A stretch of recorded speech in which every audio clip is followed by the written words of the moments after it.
A good day to one and all. My name is Winston LaRose. I'm the Executive Director of the Jane and Finch Concerned Citizens Organization. And of course, there's a film that was made about me called Mr. Jane and Finch. So I'm happy to be here at this grand press conference opening of this 7th edition of the Black Film Festival. And I'm excitedly looking forward to the outcomes for all of the films. This seems as though it's going to be a spectacular season of filmmaking this year.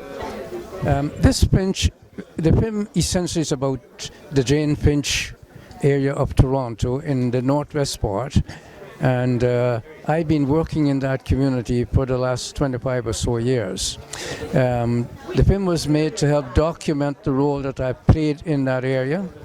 And the amount of negativity that's been associated with that area is something that we hope to counter with the expressions that will be coming out with full force in the film itself.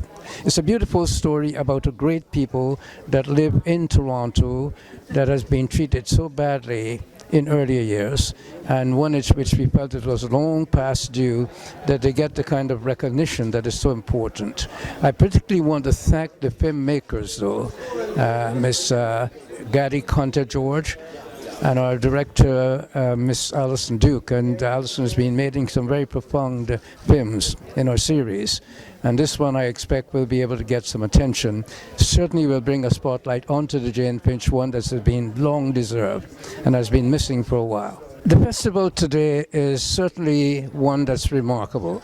Fabienne Colas, I've watched her over the years, and I've seen this exciting development of films coming onto the screens, films that didn't previously have opportunity to be shown and to be viewed and to be enjoyed in the way that it has. Without her and the co-founder, I think that we will not be privileged to be here today in the way and manner in which we are. So I want to encourage people to come out to this festival, come out to this magnificent event that's happening annually here in Toronto. Give a big welcome indeed to Fabienne Colas as one of our great history makers. She has changed this country, left her impact, and I think it's one of the legacies we'll come to appreciate in time in a much more profound way.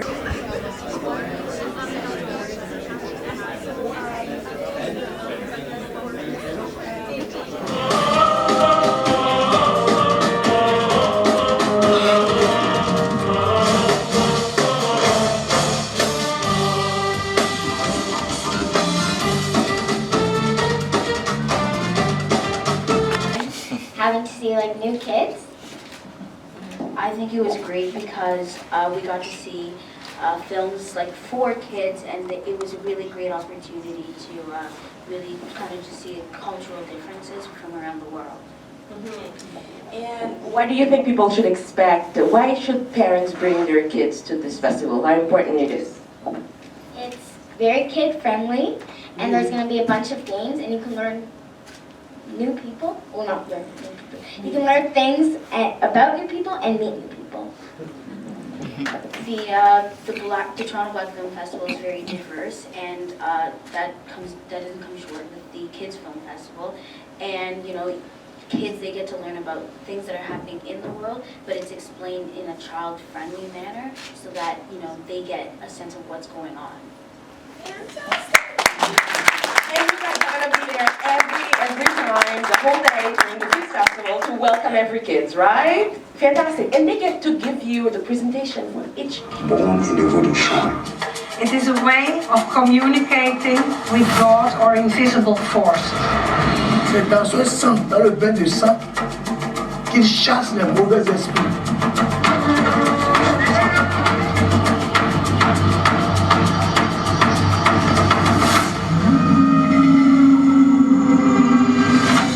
Water is the goddess of the ocean.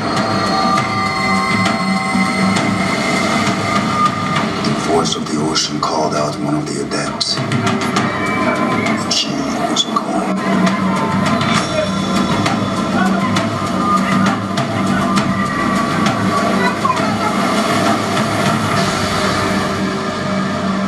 Black History Month across our footprint and honor those who inspire us, not only throughout February, but 365 days a year.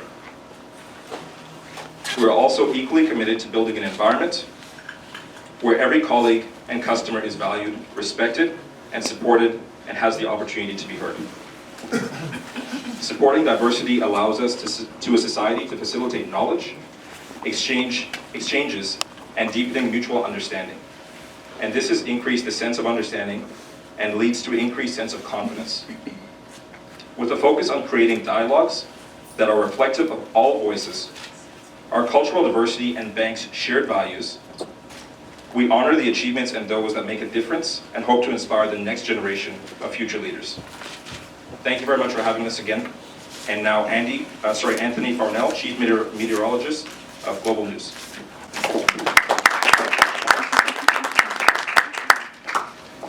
All right, everybody, thank you for still having me, even with all that weather outside today. A little rain, a little snow, a little fun times getting here. But this is an honor for me to be back again this year. 7 years in a row, Global News has been part of the Toronto Black Film Festival, also their 7-year anniversary this year. But it goes back further than that in Montreal, and that's where I'm from. That's where it's been a long time collaborating with Global Montreal there, and now in Halifax as well. So it's really a good partnership with Global. And here in Toronto, our slogan is, well, we believe in a greater Toronto, and Toronto's already pretty great, but there are some things still wrong with our city, and it is events like this, like the Toronto Black Film Festival, that are inclusive and that bring everybody together, and that is one of the main reasons why I'm here today. And everybody's kind of wondering, okay, why is this big, tall, white guy telling me about Toronto Black History Month and black films? And I will tell you a couple of reasons. One,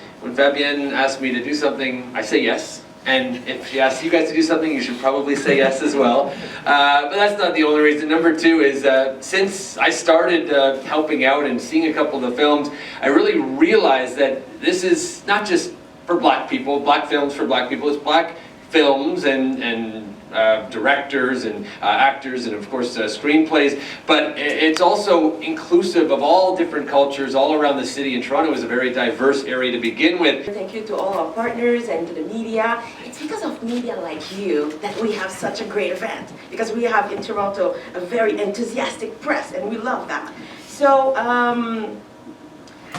in 2018, civil rights activist Viola Desmond, our own Rosa Parks, became the first Canadian woman to appear on a $10 bill in Canada, besides the Queen. And it was also the year, another year, where women decided to say that enough was enough, and standing up and speaking up through Tarana Burke's unprecedented, transformational Me Too movement.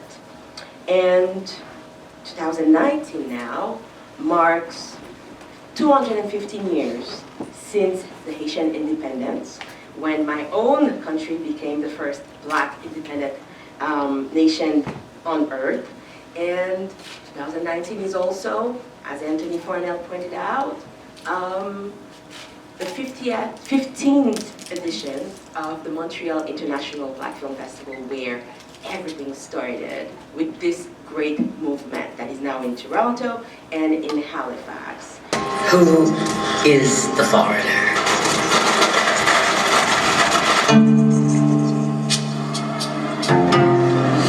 Nous sommes là, en jachère, en transit.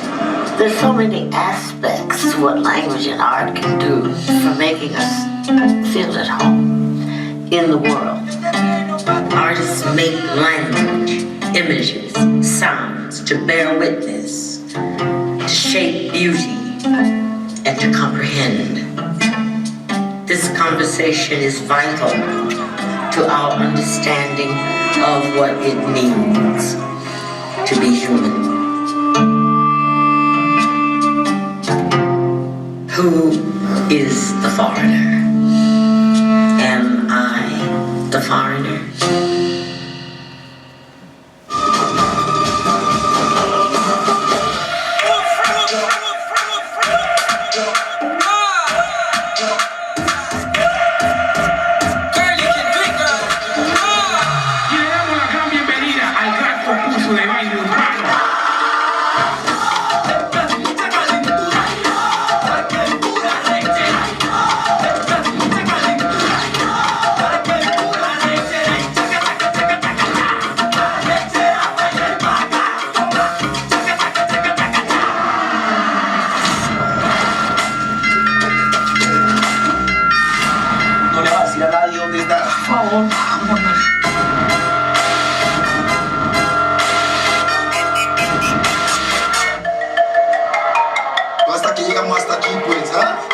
karaoke, bachano karaoke.